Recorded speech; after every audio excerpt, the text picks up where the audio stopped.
Найти массу m воды, которая может быть превращена в лед испарением эфира, имеющего массу m эфира, равной 0,1 кг, и температуру T, равная 20 градусам Цельсия. Начальная температура воды также равна 20 градусам Цельсия. Удельная теплоемкость воды равняется 4,2 кJ, деленное на килограмм градус Цельсия, а удельная теплоемкость эфира равняется 2,1 кJ, деленное на килограмм градус Цельсия.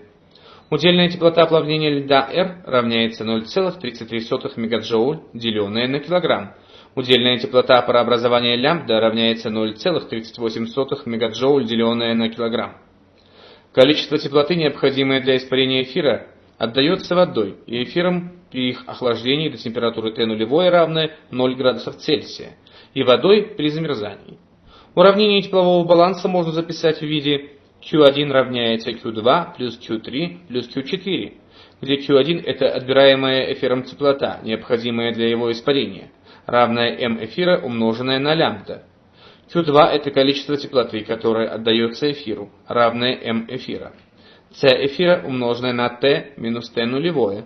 Q3 равное mc, умноженное на T минус T нулевое. Это теплота, которая отдается водой. Q4 это теплота, которую отбирает эфир, чтобы заморозить воду. Она равна m, умноженное на R. Подставляя значения Q1, Q2, Q3 и Q4 в уравнении теплового баланса, получим m эфира, умноженное на лямбда, равняется m эфира. C эфира, умноженное на T минус T нулевое, плюс mc, умноженное на T минус T нулевое, плюс mr. Преобразуя данное выражение, получим, что масса воды, превратившаяся в лед, равняется m эфира, умноженное на лямбда минус c эфира, умноженное на T минус T нулевое, деленное на R плюс C, умноженное на T минус T нулевое.